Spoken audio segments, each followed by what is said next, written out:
Just yesterday, she danced with me the very same way. Well, let her dance with them, let her dance all night long.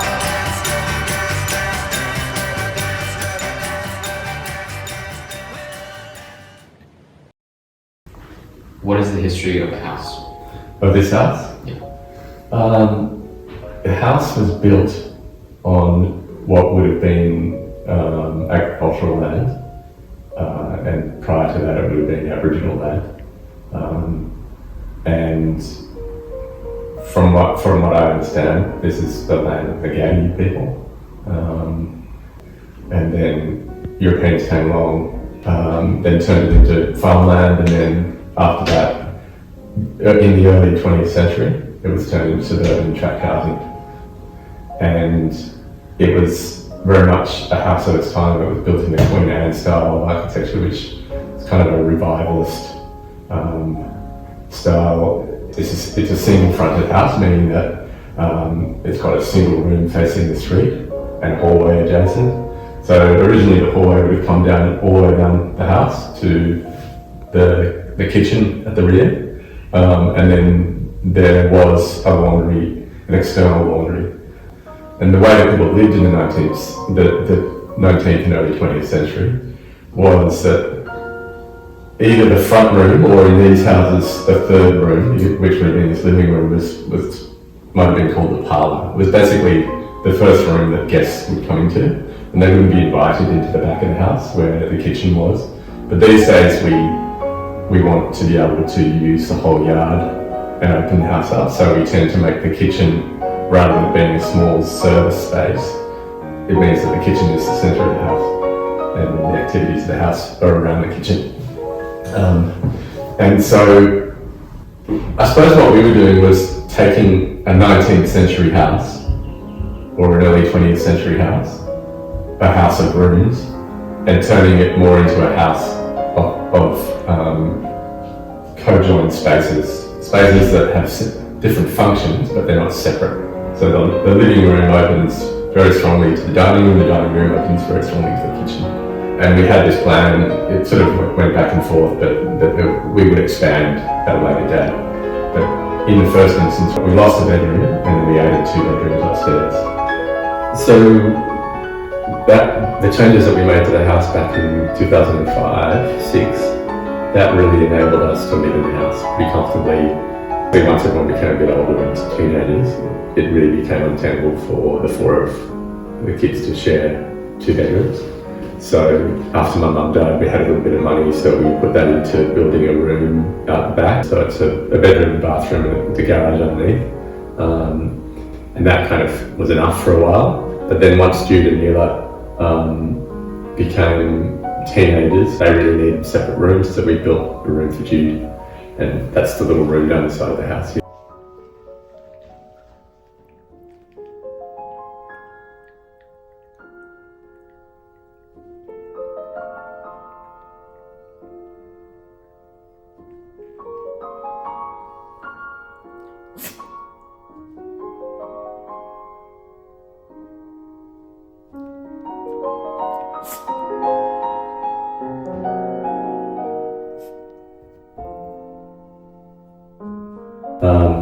That's kind of the rough history of the house. There's a couple of things that are really important to point out that make this particular site for a house really fantastic in terms of, there's this little passage down the side which is about 1.8 metres wide, and that gives us exposure to the north.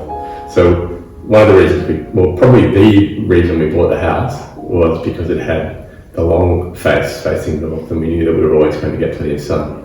So what we did to the house was, as well as what I was talking about before about transforming it from a house of rooms into a house of spaces, of linked spaces, we also incorporated the garden into those spaces. So the living room has this very big frame window. We had this idea, we wanted to have a deck here and have this room open to the outdoors, but not for it to be a thoroughfare room. As soon as you put doors to the outside, this room partially becomes a thoroughfare. And then this window can open up completely. It took a bit of work to get get it working, but the window can open. As soon as you open it, the outside kind of leaps in, doesn't it? The other big move I think that we made was opening up what was an enclosed room. There were some doors that went out here, some French doors, but there was a window there, and we wanted to have the house really front the garden. And once this door is slid back, the room really becomes part of the garden, or the garden becomes part of the room. And one of the other really special thing about this lot was the previous owners to us planted a South American pepper tree. And it seemed like a big tree when we came here, but it was about half the size of what it is now. And it sits on our western boundary, and what it means is we can open up the house up to the west. It's never hot here in the afternoon, the way that it would be if we weren't fortunate to have that tree, and it really filters the light. You get this beautiful dappled light through it. And since then we've planted some other eucalypts at the front and other trees to provide shade from the east. And what you really wanted to do in a house is bring in winter sun. So you want, in the southern hemisphere, you want to be facing north, and you want to shield afternoon and morning summer sun. So you really want to cut out that sun in the morning and afternoon. And we're very fortunate that the house does that really well. And we've got these little windows so that we get cross ventilation and light from the south.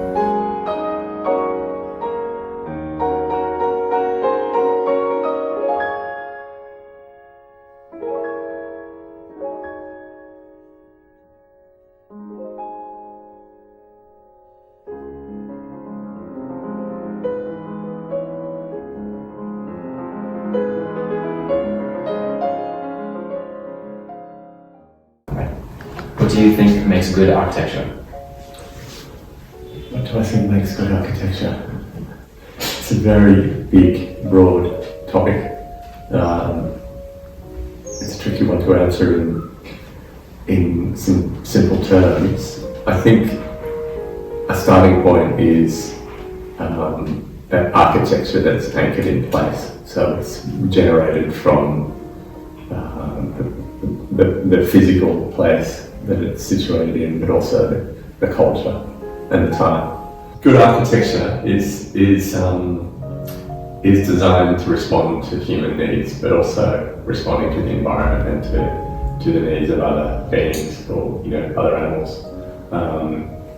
But really, the fundamentals of good architecture are response to sight and brief, understanding your client's needs. And your client in a broad sense, not just the client who's paying you, but also the broader community, the public. So every building you do has to be thinking about the broader community and the environment in which it's placed.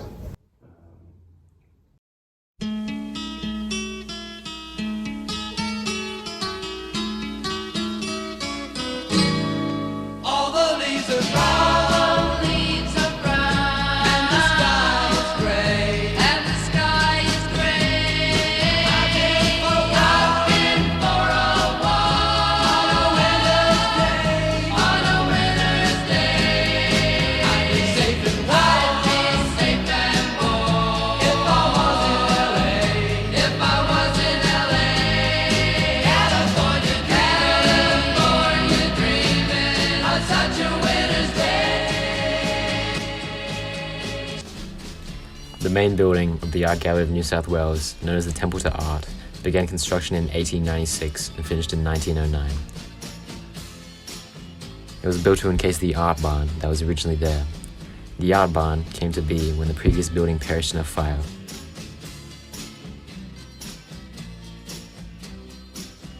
It was designed by John Horbury Hunt to be a simple and fireproof building.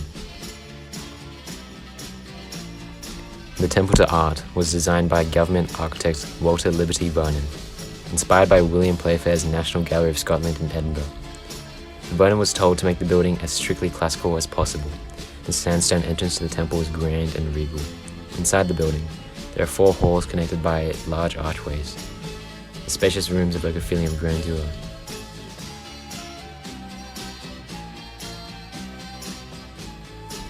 The high ceilings have intricate designs with skylights scattered across them. The designs in the ceilings were specifically observed by London correspondents to confirm that it would match the designs of European galleries. The skylights disperse softened light into the gallery, which illuminates the art and intricate details in the walls exceptionally, meaning there is less need for artificial lighting.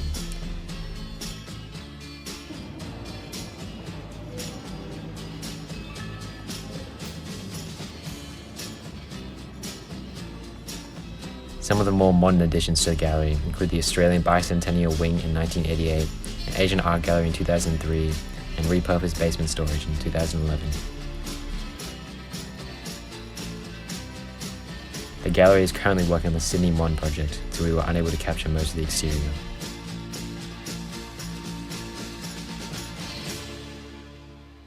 The building is a prime example of architecture and is well known for its graceful combination of old-fashioned and modern architecture that beautifully surrounds the artworks within.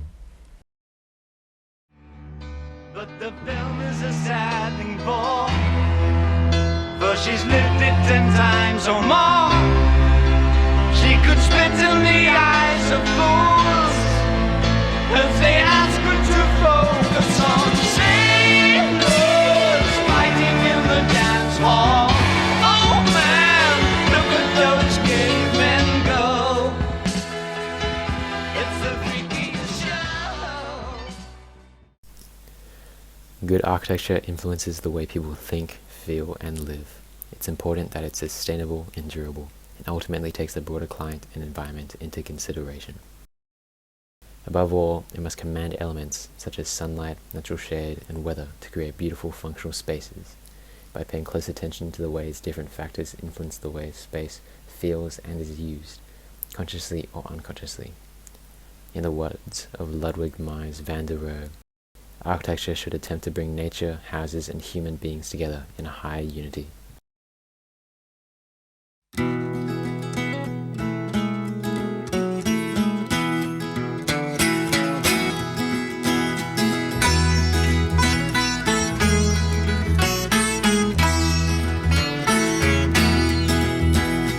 I once had a girl, or should I say